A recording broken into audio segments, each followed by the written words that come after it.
All right, cruising the land here, and I've got one of the most beautiful 80 series I've seen. And no, it's not the one that you see behind me, but the one in front of me.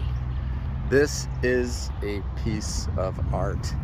And I've got the owner of this vehicle with me, so we'll kind of do a walk around. His name's Rob. We're in Southern California, and we went to Cars and Coffee together to park the rigs, walk around, and now we'll do a 360 of this 80 series. So it's a FZJ 80 sitting on 37s. Those are Toyo Mts with a Fox and Dobinson combo. And Rob, your setup on the springs, you have it's like a 3.5-inch lift on this. Yeah, so 3.5-inch Dobinson's long travel VTs with a 30 mil Dobinson spacer. So the 30 mil is sitting up here. So the 30 mil is adding an extra 1 inch. 1 inch. Yeah. Okay. I see you're sporting the same front bar as me, the AOE. What made you choose the AOE? There's such a selection out there with Delta, ARB. Yeah, you know, AOE is just like a super clean design, and I like the way it tucks up and hides the turn signals, which a lot of these other designs, they keep that exposed. I just don't really like the look of the turn signals so much. So it's a nice high clearance bumper, super clean, well designed, well thought out. I mean, you pretty much on your approach angle, you see that full 37. That is so badass. To me, the 30, like I've got 35s on the Cruiser over there, and it's good, but the 37s to me is the sweet spot where it just looks so proportionate. You know, when lifted right, you can't put 37s without doing the proper lift. You can't do a 2-inch and go 37s. Super clean. Okay, and you got long arms, or your control arms underneath. What did you change that out for? Everything has been changed up with Dobinsons where it can. So both panhard bars, steering rods, you know, upper, lowers in the rear, you know, drops, Dobinson pass-through, steering stabilizer. I mean, geez, everything has been upgraded on this thing. Rear panhard bar, I mean, you name it. You have a spider track spacer in there? Yep, and those will be coming out. Okay. Because it rubs. So those are no bueno. So you're gonna come in more and Yep. have less rub. Yep. Yeah, because I had them out before and there was no rub, and I put them in and there's a massive rub. So yeah, they just, and I tried to get a 1.25 inches, which would probably have been okay. But the 1.5 inches are the only ones that Spider Tracks makes. Is an 1.5 inches for this, you know, diameter of hub, and it's just too much. Yeah, It doesn't work. Not with this tire, not with the width of this tire at least. Not with a 13.5 wide. Maybe with the 12.5 I can get away with it, but not 13.5. Oh, that's a 13.5. 13.5. Oh yeah. wow. Okay. Yeah, they're huge. Those are big. Yeah, the big boys. Big meaties, Toyo Mts. I have Toyo MT 35s on mine. I love them. I think they're great. You know, the other choice is what? To go Cooper SSTs or BFGs. There's a selection, but I think the MTs, they got a great look. Absolutely. So underneath this wrap, what color is this? This is a white car. So I mean, you don't even see a hint of white anywhere. No. If we open up a door jamb, would we see a bit of white? Nope. No? No. Everything's been wrapped or painted. So I gotta say, prove it, man. If you like, oh my God, that's attention to detail. A lot of people, they do the wrap and they'll skip out on doing the inside. Oh, this was an insane amount of work. That was every single piece was taken apart, doors, hinges, everything, striker plates, you name it, rubbers, interior, everything was taken apart. God, even this is white on the... Everything was taken apart. Holy and cow. redone.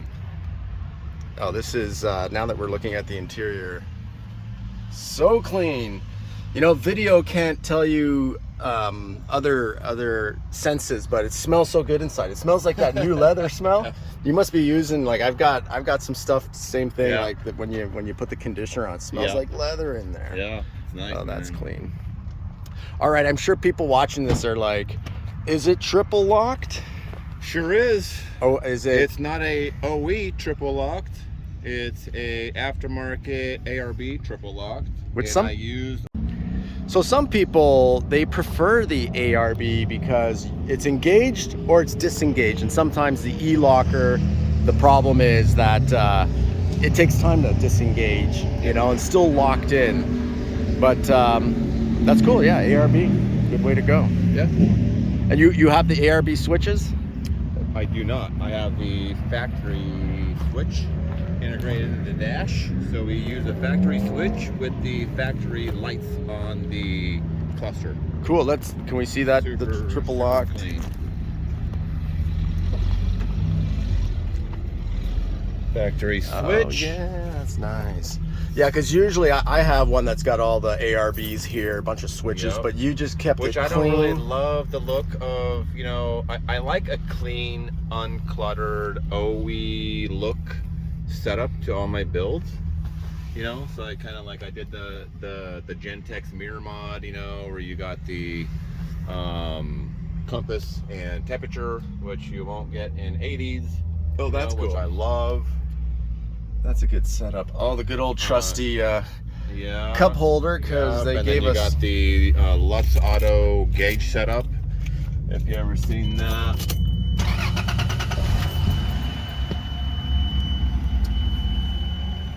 The Lux Auto gauge. Yep, so it's gonna have, if you want to take a peek at that. Oh, that's cool. So you're double dim below.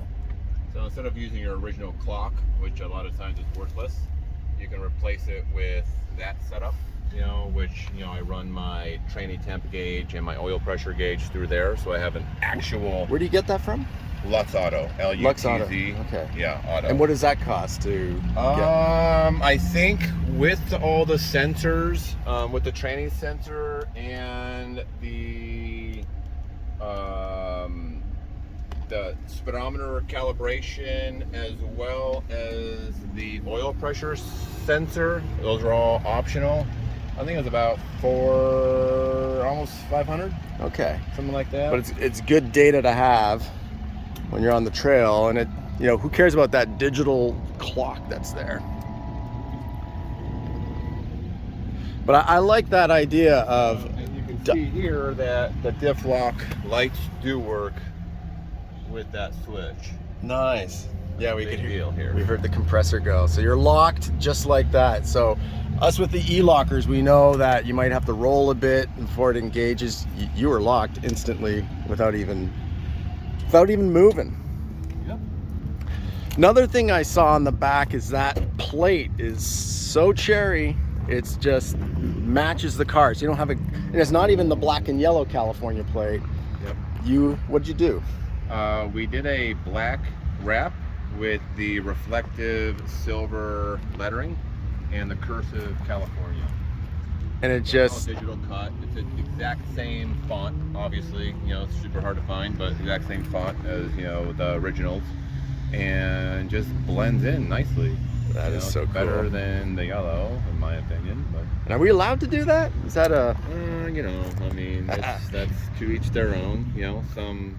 I'm not gonna say who. But I can't say who would pull you over for that because it's just too nice. Plus, you know, in the UK, they do their own stickers and numbering on their front bumper. So as long as your license number's there, you're good. Yeah, come on, California.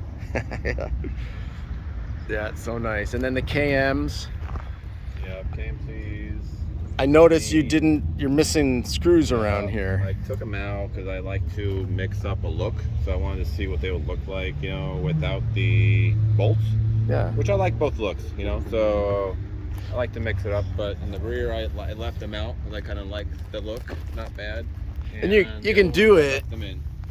Yeah. And then I was thinking about painting them, you know, so if I was going to paint them a different color, maybe like a gunmetal, if I could even get my hands on the dark satin basalt, would look clean.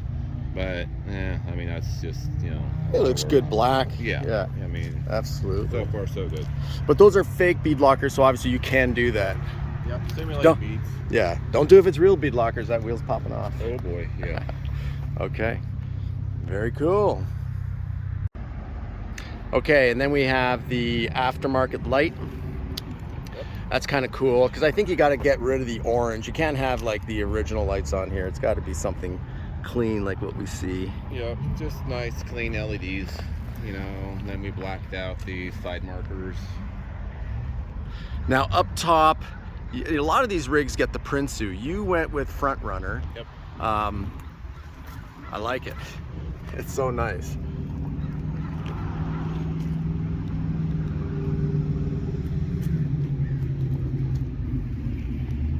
Yeah, front Runner is a clean look, and even for the attachments, it's pretty clean. Yeah, super heavy duty. I've had Front Runners in the last 3 80s I've built. I love them. And wrapped on the roof as well. So if you're parked in any high-rise buildings looking down, they're gonna see obviously. What color wrap is this? This is a dark satin basalt by Avery Dennison. By Avery, okay. Yep. Got it. Nobody steal my idea. But down below, so you got wrap here, and Yep. down below it's Yep, that's just a bed liner black. okay. And this is an LX450. This yep. is an LX450. Yep. Okay, yeah, hence the cladding on the side. Yep. So someone who wouldn't know, when you see this, a 450 is a Landcruiser. Let's Yep. obviously admit that. It's just, you know, with nicer upgrades. But with that cladding done like that, it just blends in, and even me, I'm just realizing now, like, wait a minute, this is an LX450. Yep. I like the LXs with the cladding. I mean, I don't know, for some people don't like them, some people remove them. I actually really like them. When you do the right color combination, and this setup with the dark satin basalt on black with all the black trim, I just think it's so insanely clean. Oh yeah. It just blends in very nicely, very stealthy, and just super, you know, just exotic-y, you know. Even if you weren't a fan of the cladding, the way you've set this truck up, it looks phenomenal. Yeah. You know, because I think the cladding, you know, two-tone, but you're like slightly darker, which makes all the sense in this whole build. But, you know, when you see the chrome piece and stuff, if you black it out, it blends in and actually gives texture, or like kind of a whole look to it. I dig it. Okay, and then your sliders here are same thing from Cruiser Tech in Southern California. Okay, same guys that did the rear, and actually that front AOE, you can also get that from Cruiser Tech. Yep. Yeah. Man, oh man. So, what have I missed? What would you like to add about this 80 or this 450? I mean, it's pretty thorough, right? I mean, we've kind of gone over all the nuances I've done with this thing. I mean, it's just literally from head to toe, top to bottom, been gone through. You geared though. Your 37s, you got a gear. So 488s. 488s. Yep. And that's one of those gears where it's like it's questionable whether, you know, 488s is good enough. So I had 488s with the 35s, which was great. 488s with 37. Yeah, I mean, not bad. 513s would probably be better, you know. But it's one of those, you know, 35s on a stock gears on my other trucks worked well. So it's one of those, like, you know, hey, it's kind of, you can have your cake and eat it too. Snorkel, functional? You cut, you did the whole cutout? I mean, functional. I mean, a snorkel is as functional as what? I mean, really, it's not functionality wise. I'm not going to be going underwater, because in order for a snorkel to be truly functional, if you want to use it for water crossings, you have to waterproof the entire engine. Yeah.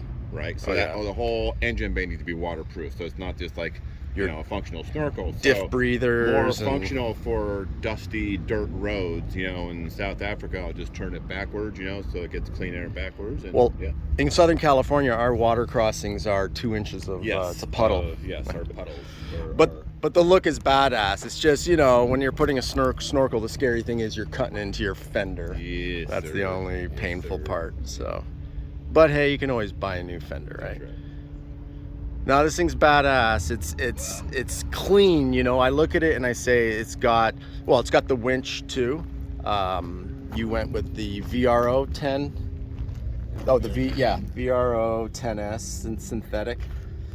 And I do dig that agency on the fairlead there. That's pretty cool.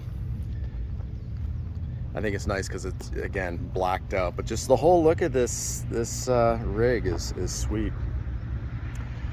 So, and it's not your only one, right? Like what's your quick cruiser story of being in, you know, LX 450s and Landcruisers? Yeah, so I mean, this is my 5th one that I've built, and they just kind of keep getting more and more over the top, you know. So it's a labor of love. I mean, these things are just so cool, and I get better and better every time I build this thing, you know. So it's like I start figuring out like little nuances of what will work, what won't work, you know, and what looks cool, what doesn't look cool. Absolutely. Yeah, so now you can go find one, the good old barn find, or one that needs some, you know. I know what's a good find and what's an absolute, you know, cancer tumor, and, you know. So. And building it out, what would used to take 3-4 months, you could probably get done in 2 weeks. Parts being available. I don't know about 2 weeks, you know. I mean, maybe a lift and a couple little things, but no, geez, I mean, this is a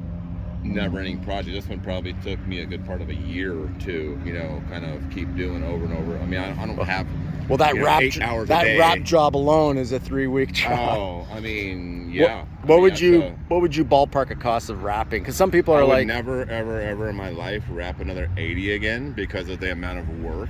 You know, maybe for my own stuff, yeah. For a customer, never ever. Yeah, it's just not worth the time and effort. If I did have to charge someone to do a wrap and to color coat all the jams in this thing the way I did it, it would be about $10,000 minimum. You ever sell this, they have to promise me they sign a contract that they do not remove this wrap.